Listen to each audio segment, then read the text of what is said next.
Olá, bem-vindas, boa tarde, Brasil, boa noite, Portugal, não está aqui ninguém de Portugal, nem da Europa, portanto só boa tarde. Eu escolhi o livro de O Amor nos Tempos do Cólera, de Gabriel Garcia Marques, para a aula de hoje, porque, bom, as aulas têm sido assim um bocado pensadas, penso durante a semana e às vezes até no próprio dia qual é o tema. Tenho geralmente assim 3 ou 4, mas depois acabo por ir mais num determinado sentido. E hoje eu penso que hoje é dia dos namorados no Brasil, não é? Acho que é hoje, porque aqui não é. Em Portugal é no dia 14 de fevereiro, é o dia de São Valentim. Estou solteira, eu também.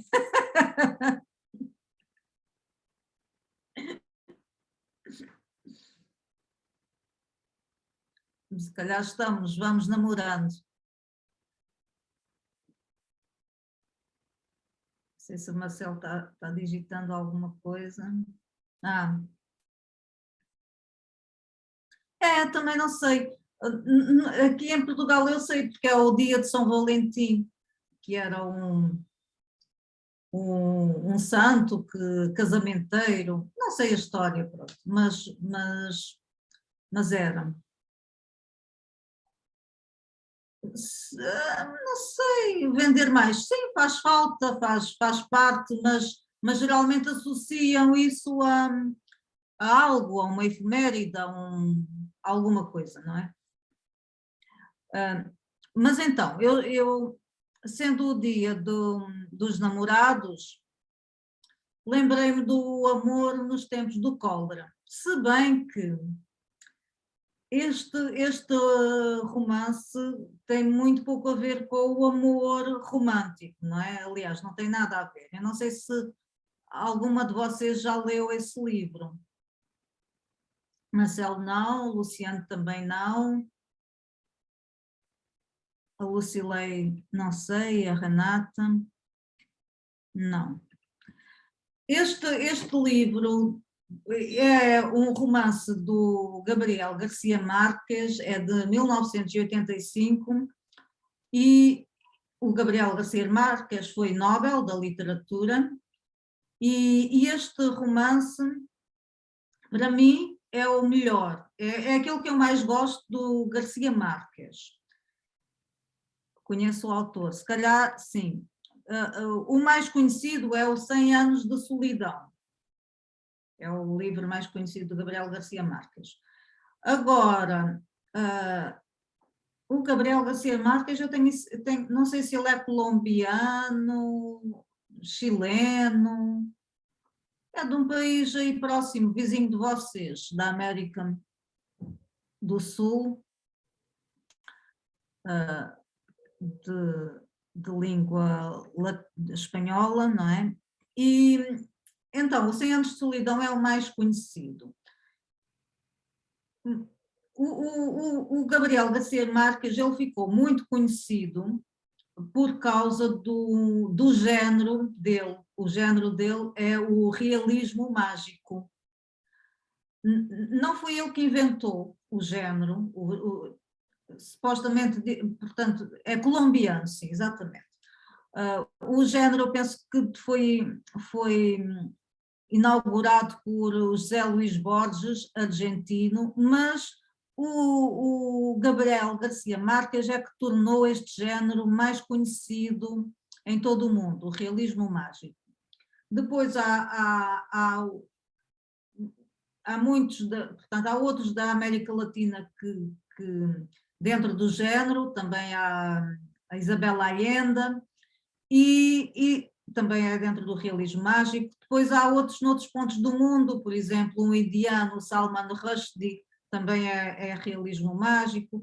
O realismo mágico caracteriza-se por ser, portanto, as descrições, a chilena, sim, as descrições são bastante realistas, portanto, em termos literários, é um realismo, portanto, em oposição ao romantismo, são coisas mais terra a terra, do dia a dia, muitas descrições, muitas coisas da vida crua, não é? Nua e dura, mas o realismo mágico, ele põe aqui um elemento de metafísica, de transcendência, que acontecem assim coisas como se fosse por magia, mas dentro não tem um ambiente místico, não tem um ambiente muito terra a terra, muito do dia a dia, mas de repente acontece assim uma coisa qualquer disparatada, como por exemplo uma jovem que estava estendendo a roupa no estendal, não é? No estendal da roupa, essa era uma jovem lindíssima, mas assim com uma beleza que quem olhava para ela ficava cego ou maluco e morria, isto nos 100 anos de solidão.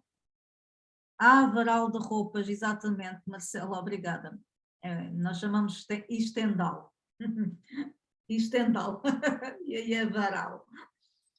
Então essa jovem era de uma beleza perturbante que matava quem olhava para ela. Matava porque as pessoas ficavam endoidecidas com tanta beleza, não era possível olhar para ela assim, a olho nu, tinha que ser, não podia, não, os humanos não aguentavam tal beleza e morriam. Isto é dentro dos 100 anos de solidão, ainda não entrei no nosso.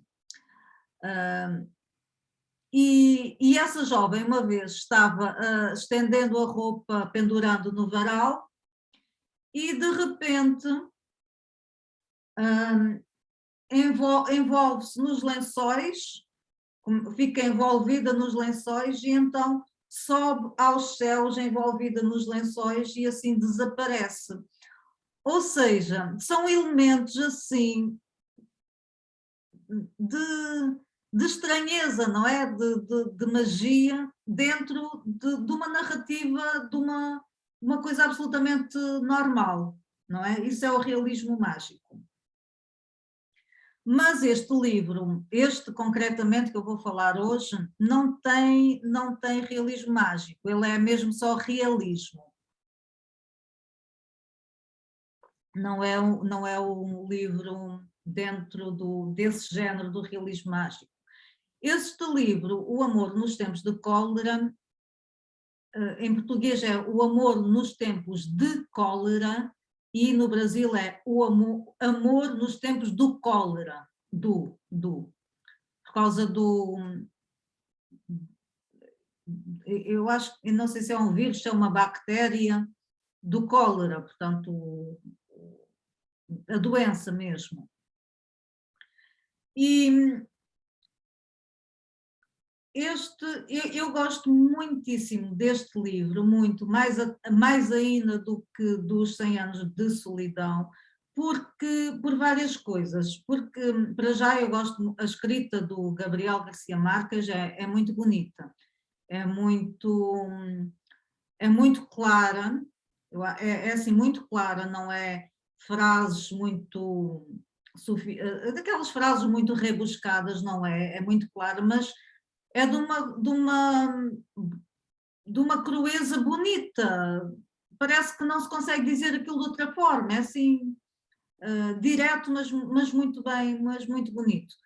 E porque é que eu gosto muito também deste livro? Porque ele trata o tema, o amor, de uma forma bem diferente daquela que é tratada nos romances de amor.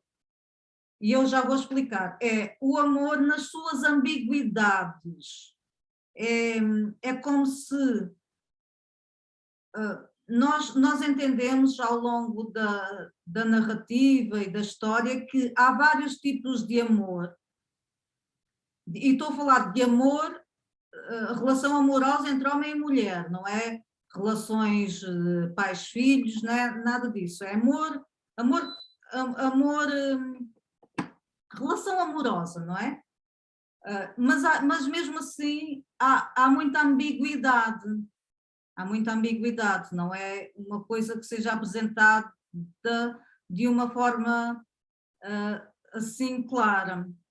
Mas também não é dito, nós sabemos através do comportamento dos personagens. Então, eu vou explicar, porque senão às tantas começam a perder com isto e não conto a história.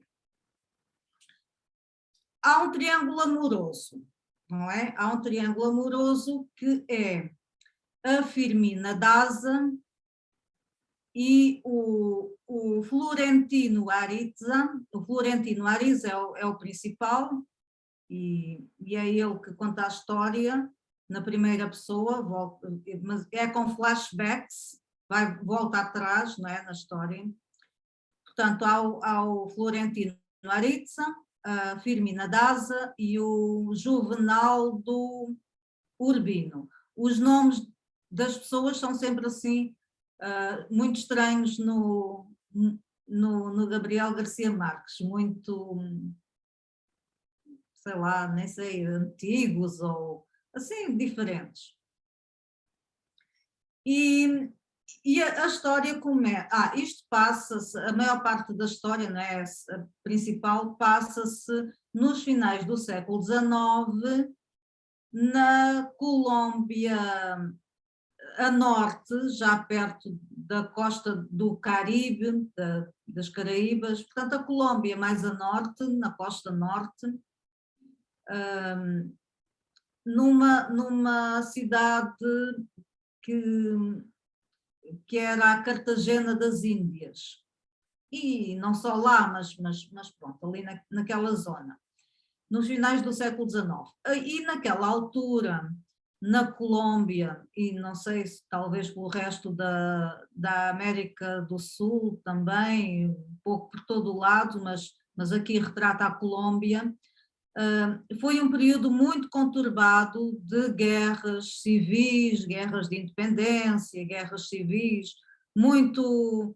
Não se sabia quando acabava uma guerra e começava outra, isto era assim na Colômbia, sempre com muitas mortes, muitos conflitos, e ao mesmo tempo também foi um período muito marcado por a epidemia do cólera.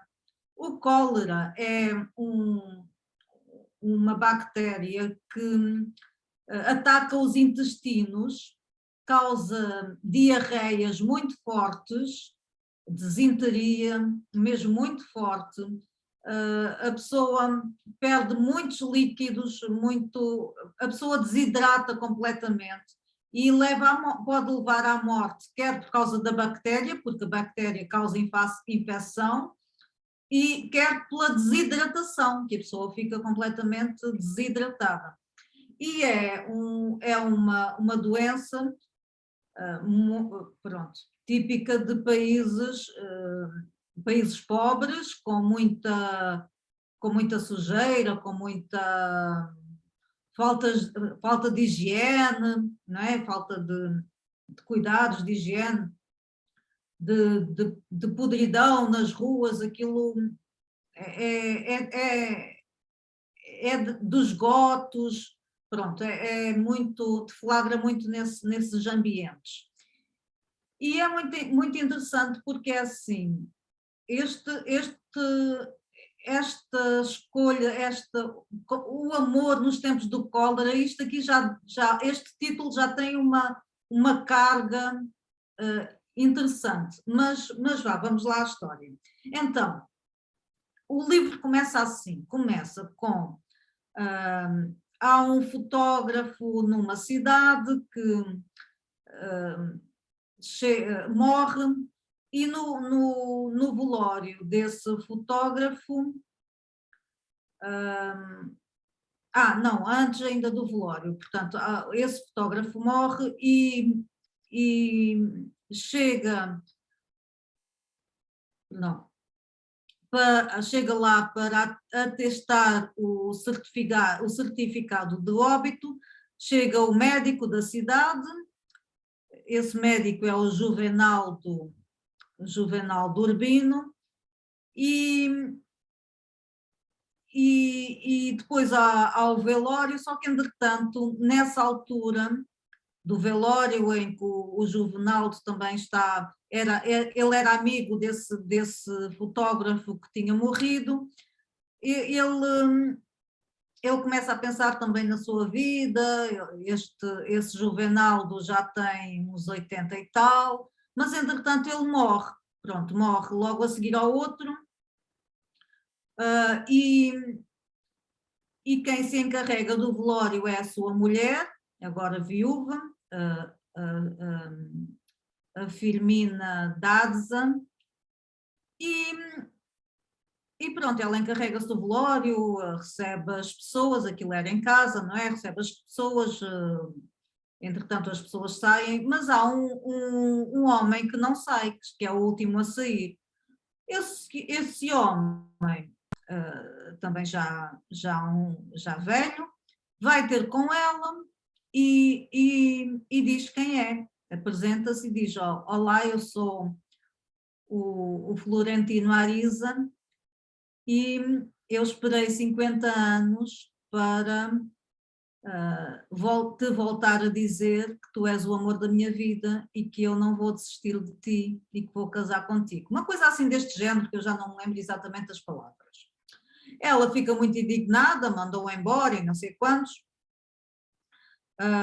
Só que, claro, então ela tinha acabado de perder o marido, não é?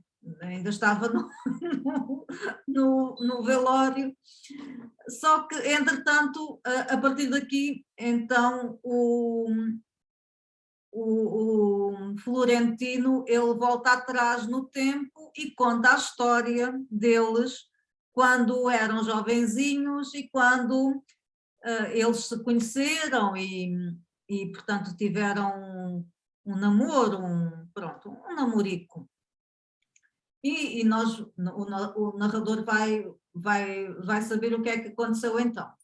Então, naquela altura, eles eram jovenzinhos e o Florentino, ele teria uns 18 anos, ele era mais velho, quando ele viu aquela menina indo para a escola. A menina tinha uns 12 ou 13 anos, que era a Firmina, e ele apaixonou-se por aquela menina, então todos os dias ele ia ver a menina indo para a escola, desenvolveu ali um amor platónico, assim, um pouco platónico no início, não é? Mas depois arranjam um jeito de falar com ela e eles começam a trocar cartas e começam a ter uma correspondência e a namorar por cartas, não é? A prometer juras de amor e não sei o quê, aquelas coisas. Só que, entretanto, o Florentino, ele era telégrafo, trabalhava no telégrafo, não é? Era daquelas pessoas, aquela profissão que na altura era uma profissão moderna, mas que agora já se extinguiu, não é? Já passou à história. Mas então ele era telégrafo, mas era um cara pobre e o pai da Firmina não quis que ela namorasse com ele, porque o pai dela, ele era imigrante espanhol, ele tinha vindo de Espanha e tinha a ambição de fazer fortuna e de ter uma vida boa, e queria que a filha casasse com um bom partido e não com aquele moço, pronto, que não era ninguém. E o melhor partido da cidade, que inclusive todas as moças solteiras andavam de roda dele, era um tal, um médico, acabado de se formar, um jovem que era o tal Juvenaldo. Mas, entretanto, ainda antes disso, que eu agora já me estou adiantando, portanto, ele proibiu, o pai dela proibiu o namoro deles. Acontece que, para ela se esquecer dele, levou-a levou-a numa viagem muito longa e na Colômbia, não sei se, já não me recordo se em outros países também, mas foi uma viagem muito longa de barco, eram aqueles barcos a vapor nos rios, e foi uma viagem muito, muito longa. E quando ela regressou, entretanto, ele, mesmo assim, o tal moço arranjou forma de enviar cartas, cartas e telegramas, porque ele trabalhava no telégrafo, arranjou forma de mandar lá, de se contactar, de mandar cartas para a Firmina. Só que depois, quando ela regressou, eles quiseram se reencontrar, não é? Voltar a ver, mas quando ela voltou a estar com ele presencialmente, olhou para ele e pensou que não, pronto, não sentia nada por ele, que não via, era assim como se fosse um banho de lucidez, que ela pensasse assim, mas porquê que eu estou aqui agarrada a este cara que eu não sinto nada por ele, é assim, tipo um desencantamento. E deu-lhe fora. Eu, por acaso, eu até registrei aqui uma frase, eu vou ler-vos essa frase. Naquele instante, teve a revelação completa da magnitude do próprio engano e perguntou a si mesma, aterrada, como tinha podido incubar durante tanto tempo e com tanta ferocidade semelhante quimera no coração. Ou seja, é assim, abriu a consciência, mais ou menos como quando a gente entra no DUP e percebe que afinal não era assim, aquele amor tão grande que a gente sentia não era assim tão grande. E dá-o fora nele. Dá-o fora. Bom, o moço fica destroçado, não era tudo isso, não. Entretanto, exatamente. Entretanto, é aqui que depois ela se casa com o tal moço, o jovem médico. Se calhar, não sei, talvez.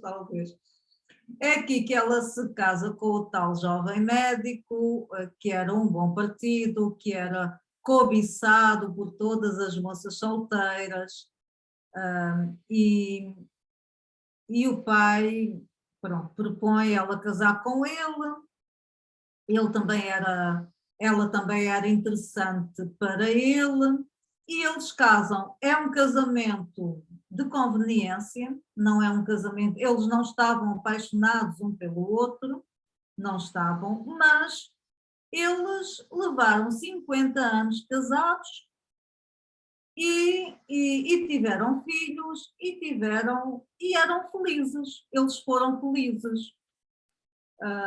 Não foi assim aquela paixão, aquele amor, nem um nem outro estava apaixonado na altura em que se casaram, mas foram desenvolvendo um relacionamento, uma convivência, e eram felizes, não era um casamento assim que eles se odiavam, não se odiavam. Era muito, muito calmo, muito tranquilo.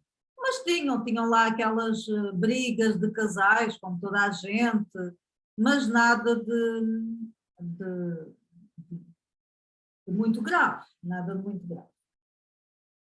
E o que é que aconteceu ao Florentino? O Florentino, a partir daquela altura, ele ficou destroçado e ele foi como se fosse uma promessa para ele próprio dizer, como se ele foi tipo o propósito da vida dele. O propósito da vida dele consistiu em recuperar a Firmina e, e que ela se apaixonasse por ele e pronto, reatar, não é? Foi esse o propósito da vida dele. O que é que ele fazia? Ele procurava, sabia sempre o que é que... Era um stalker, na altura não havia redes sociais, mas ele à sua maneira, ele sabia sempre da vida dela, procurava sempre saber o que é que ela estava fazendo, se ele sabia que... o idiota, como reatar com o ex, exatamente, o idiota, sim, pois, ele era um idiota, só que não era um idiota tão idiota como nós as idiotas, ele era menos idiota. Porquê? Já vos vou contar. Bom, mas ele queria sempre saber o que é que ela fazia, onde é que estava, ele procurava ir às festas, quando sabia que ela estava numa festa ou num evento público, ele procurava estar lá também, para estar próximo dela. Bom, uma sofrência e assim, uma vassalagem terrível. Inclusive, o que é que aconteceu na altura em que ela deu fora e que depois ela ficou para casar, ficou prometida em casamento ao outro, ele adoeceu, caiu mesmo doente. Aliás, ele já tinha tido episódios antes, quando ela tinha ido viajar com o pai, mas agora desta vez ele adoeceu gravemente, teve 2 ou 3 dias, não comia, não reagia, com dores, de tal forma que pensavam que era o vírus, que era o cólera, que ele tinha o cólera, porque os sintomas eram muito parecidos. Eu já conto. Como nós éramos, agora não é? Como nós éramos antes. Não sei vocês, mas eu sim. Mas agora não. Mas então, ele caiu doente, pensavam até que era o cólera, e aqui há uma analogia, e esta analogia interessante neste romance é um tipo de amor que é um amor doente, doentio, mesmo doentio, e então ele aqui contrai, pronto, fica doente, mas depois o médico diz que não é o cólera, é doente de amor mesmo, mas depois lá ele recupera. E depois, o que é que acontece a partir daí? O, o Florentino, ele continua sempre querendo saber da Firmina, procurando saber onde é que ela estava, mas fazendo a vidinha dele com muitos, muitos, muitos casos, muitas aventuras amorosas. Ele não se privava a nada. É por isso que eu aqui porque eu há pouco disse que ele era menos idiota do que eu fui um dia, não é? Porque ele sim, ele estava apaixonado por ela, continuava a alimentar aquele sonho de um dia ter a Firmina, mas vida que segue,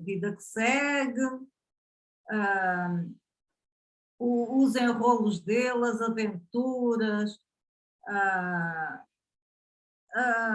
as transas, pronto, teve muitas mulheres, muitos casos amorosos, muitos, muitos.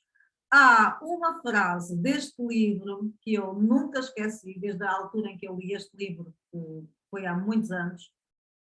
Estava vivendo, exatamente. E há uma frase deste livro que eu acho assim fantástica e, e continuo a achar. Agora, entendo até melhor, que tem aqui várias outras nuances que na altura não entendia, mas a frase é a seguinte, e é a propósito dele, deste personagem, a propósito do Florentino, diz assim: o coração, o coração tem mais quartos que uma pensão de putas.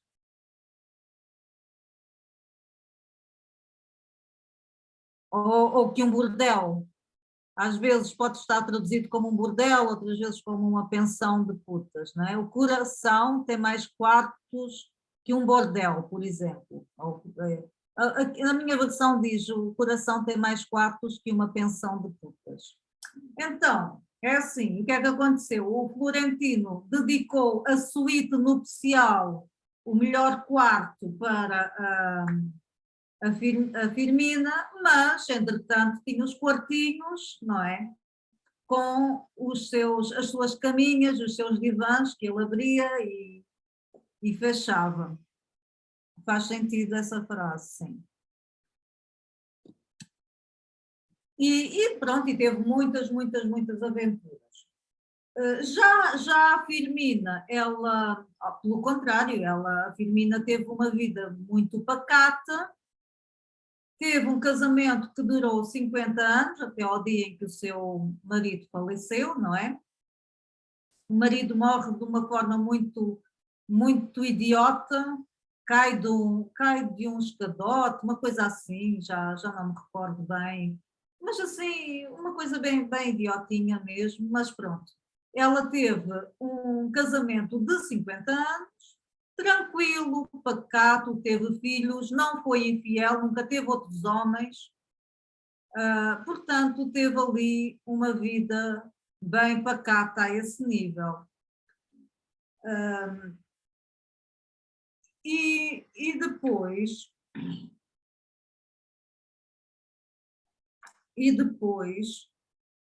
quando, quando, quando o marido dela morre,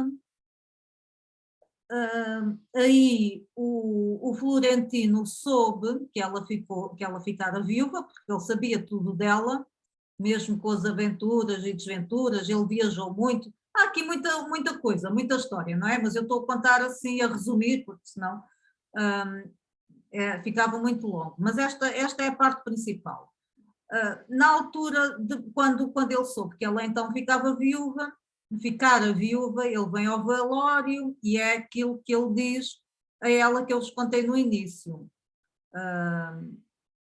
Que eu esperei 50 anos para te dizer de repetir o meu amor e o meu desejo de casar contigo, tarará, aquela história. E depois ainda há aqui uma história a partir daqui. O que é que acontece? No início ela ficou assim muito indignada, claro, porque a morte do marido era muito recente, mas depois ela começa a pensar nessa possibilidade de casar com aquele cara com quem ela tinha tido aquele namorico em jovenzinha.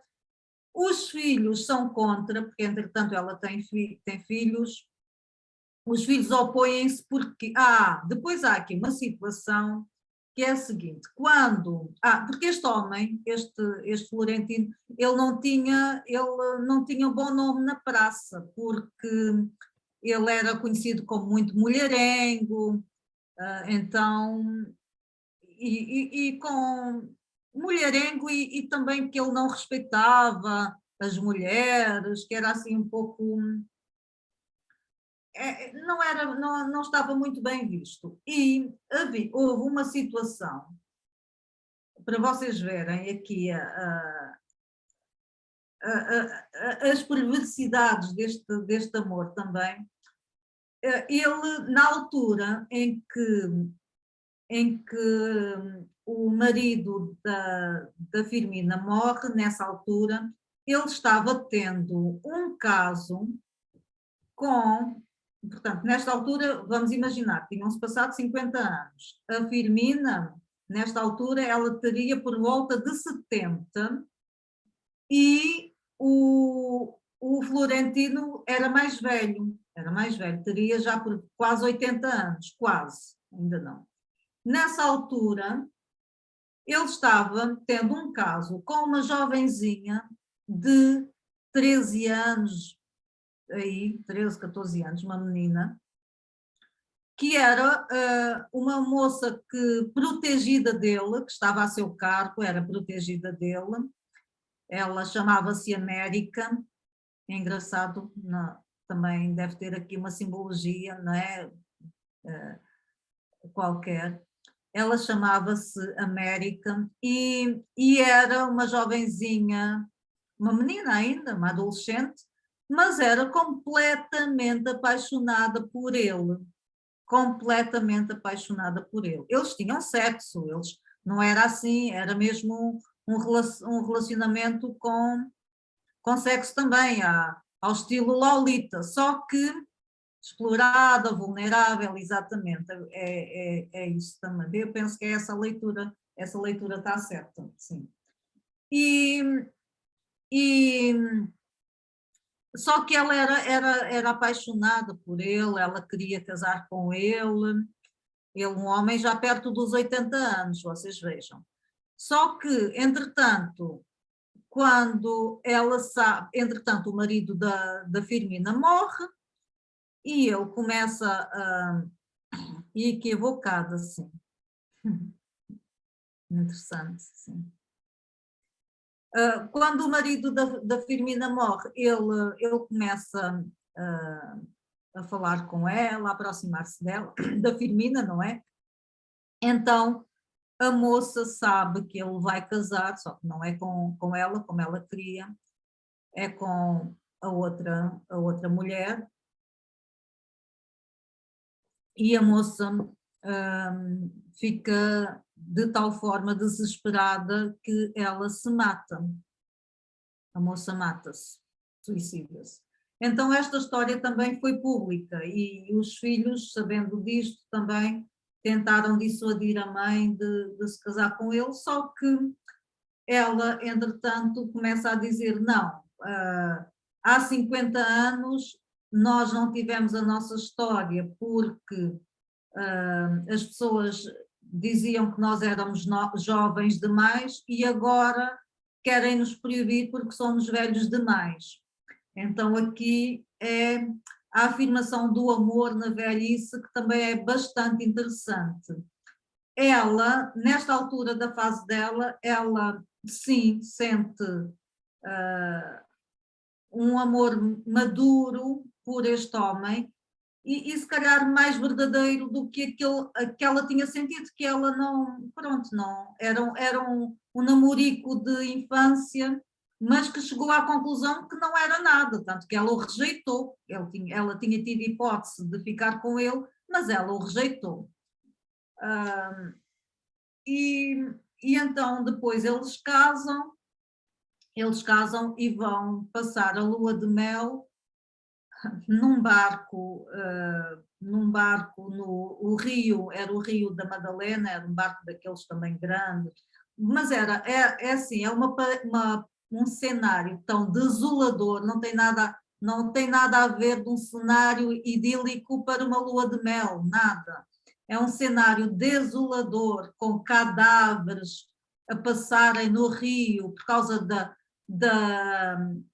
peste, do cólera, mas também por causa da guerra. Aliás, uma coisa muito interessante é que nós nunca sabemos, é assim, há sempre muitas mortes, muitos cadáveres durante todo o livro, de cadáveres no rio, só que nós nunca sabemos o que é da cólera, o que é que foi provocado pelo cólera e o que é que foi provocado pelas guerras. É uma mistura, é assim uma ambiguidade, como se fosse tudo o mesmo. por a realidade. Então, este é o cenário, depois este rio com muitos cadáveres a passar, cheirava mal, terrível, terrível. E era naquele cenário que eles estavam tendo a lua de mel deles. Entretanto, inclusive ele pede lá ao capitão do barco para hastear aquela bandeira que os navios hasteavam quando tinham vítimas do cólera, porque eles hasteavam uma bandeira que é para ninguém entrar porque aquilo era contagiante. Então o capitão ergue lá a bandeira para eles não serem interrompidos e para viverem lá o amor deles.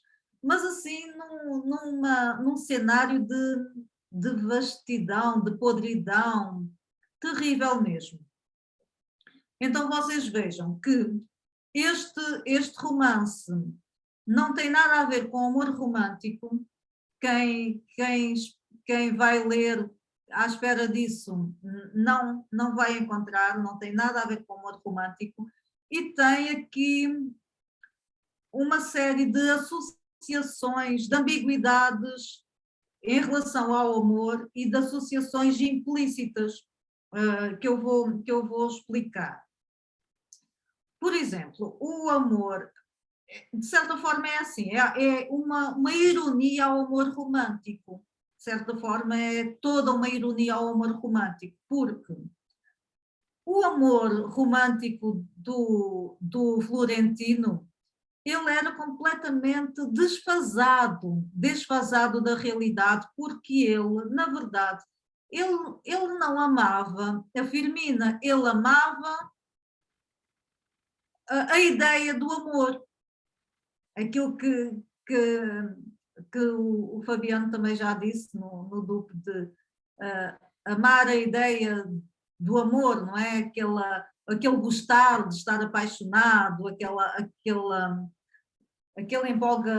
empolgação, porque o objeto do amor era absolutamente idealizado, porque ele criou uma fantasia na cabeça dele, porque era assim, tudo que não importava aquilo que ela fizesse, ele a ia amar independentemente do que ela fizesse, do que não fizesse. Ele tinha na cabeça dele que ele gostava daquela mulher, que ele amava aquela mulher, e pronto, e meteu na cabeça dele que ele amava aquela mulher e era esse o propósito de vida dele. Então é um amor completamente idealizado, não é? Ele no fundo não a amava, ele amava a ideia do amor, de estar apaixonado por ela. Depois, outra parte, outro amor, é assim, mais do que um livro sobre o amor, é um livro sobre amores, ou sobre as várias nuances do amor. Há o amor romântico, que é este totalmente idealizado, há o amor tranquilo, que vive, que nasce de uma... Portanto, aquele amor conjugal dela e do marido, que eles não estavam apaixonados, mas eles desenvolveram afeto, cumplicidade, tornaram-se cúmplices, portanto, é também um amor. Depois há aqui um amor perverso, que é aquele amor que ele sentia pela jovenzinha e pelas aventuras muitas vezes escabrosas que ele tinha, este amor do perverso.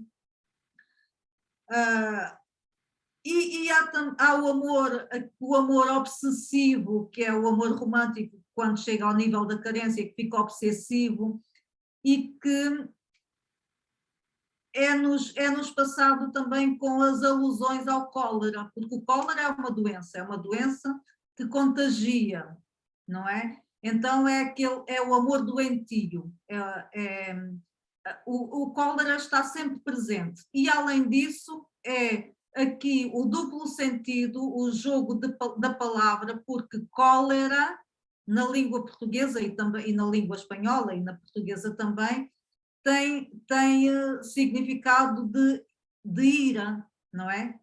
De ira, raiva, ira. Uma pessoa colerizada é uma pessoa irascível, não é? Que está tomada pela raiva, pela ira. Então, é um descontrole emocional, revela um descontrole emocional. Então, é esse amor comparado quer com a doença, quer com a raiva e com a ira. E ao mesmo tempo, a coexistência do amor, de um amor com outros, de um amor em que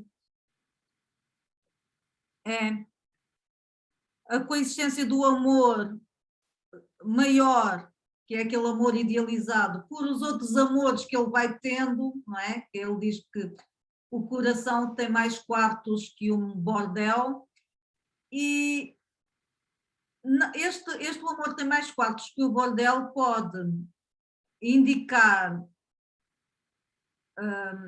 um comportamento, não é? O comportamento dele, que ele, apesar de gostar dela, ele não se privava das suas relações amorosas, ou seja, tinha espaço para todos, não é? Tinha um coração muito grande, como também se costuma dizer, o que não deixa de ser também, de certa forma, irónico. Se ele tinha um amor romântico tão grande, como é que ele consegue também ter esta coexistência de vários amores no coração, não é? Então, há aqui várias leituras, várias camadas, é bem complexo. Usava todos os quartos do amor, sim.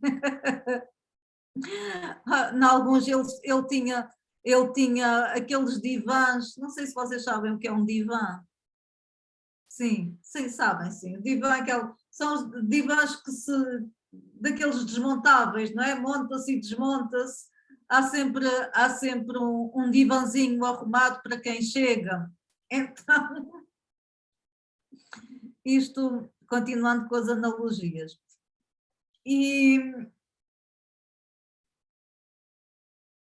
então, pronto, um amor tão grande, mas que não era exclusivo, não era dedicado apenas a uma única pessoa, servia para o propósito da vida dele. Pronto, foi uma ilusão que ele criou e que lhe serviu para ser o propósito da sua vida. Mas eu acho que este é muitíssimo, muito, muito, muito interessante, porque é completamente contrário àquilo que a gente espera de um livro, de um romance de amor. O título é O Amor, não é? O Amor nos Tempos do Cólera, e realmente trata de amor, mas de uma forma bem, bem diferente do que geralmente os romances de amor abordam. E basicamente é isto. É um livro muito bonito, muito bem escrito, complexo porque há muitas camadas de interpretação. Ele é muito a escrita é fácil, mas em termos das mensagens e daquilo do sumo é muito rico. E pronto, e basicamente é isto. Agora, não sei, digam aí. Eu penso, há um filme que eu até mais ou menos recente, mas eu acho que cheguei a ver, mas o filme não retrata toda a complexidade.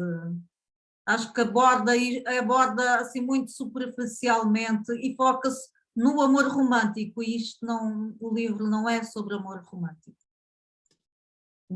Acho que distorce um pouco a mensagem.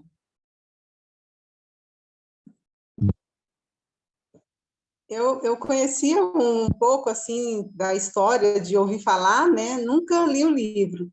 Mas uma coisa que eu achei hoje muito interessante de ouvir, depois eu até gostaria de pesquisar, é essa questão do nome da menina América, né? Se tem alguma simbologia por trás disso, né? Com relação ao local, né?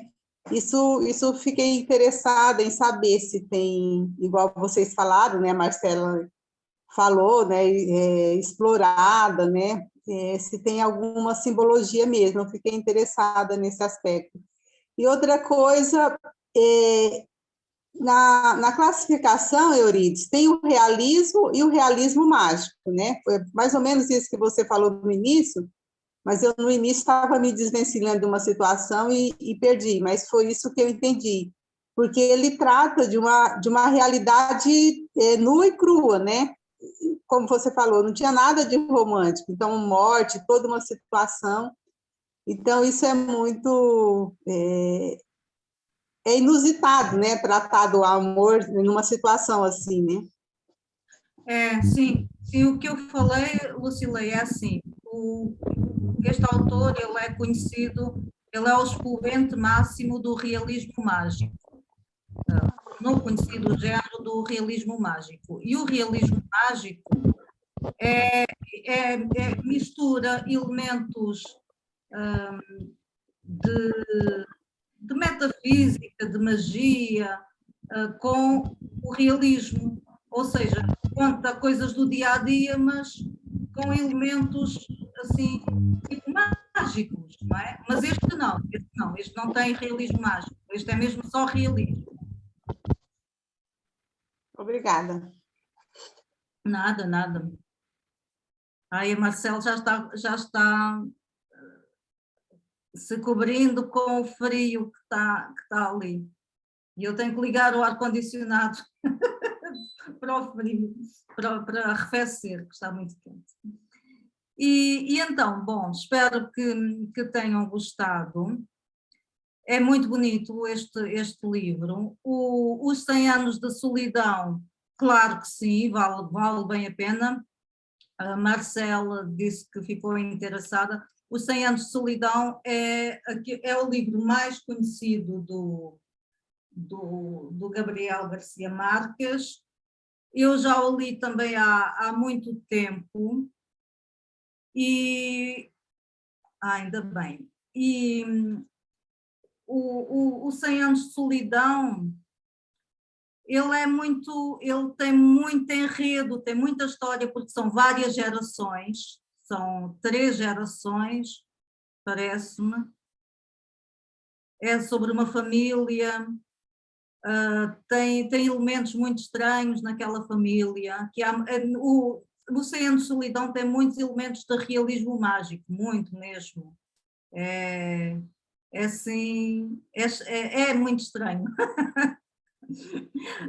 Depois tem muitos nomes, é complexo, é assim, a pessoa tem que ter um caderninho para ir anotando os nomes, porque depois há pessoas de várias gerações que repetem o nome, né? O nome, depois tu já não sabes se ele está a falar da mãe, da avó, da filha. Há uma matriarca. Bom, eu já nem me recordo de tudo, mas vale bem a pena, sim, com certeza. Então, aconselho, espero que tenham. Podes falar? Sim, sim, abre o microfone.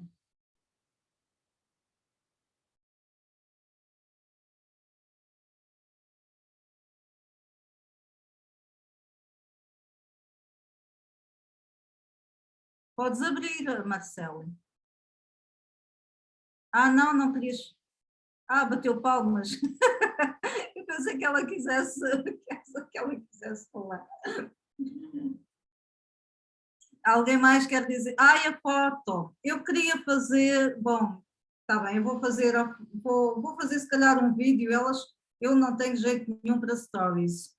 As Renatas fazem stories.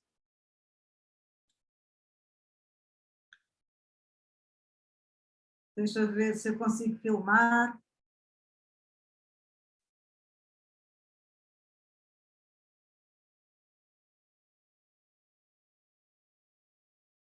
Eu vou filmar. Oi, pessoal da realeza. Hoje falámos sobre o grande romance. Não estou filmando, desculpem.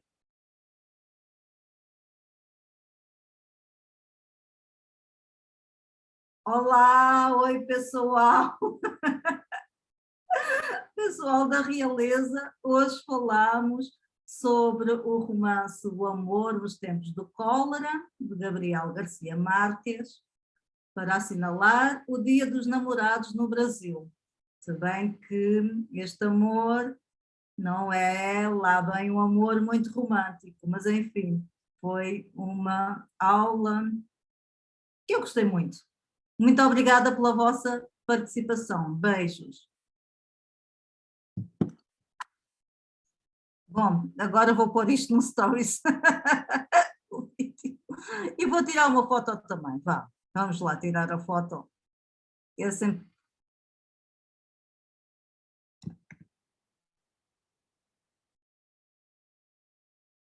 Um, dois, três. E já está, já envio para lá para o grupo. Muito obrigada. Tenham a continuação de um bom domingo para vocês, Dia dos Namorados. E uma boa semana também. Beijos. Tchau, tchau, beijos. Tchau. Tchau, beijos, meninas. Tchau, Alex.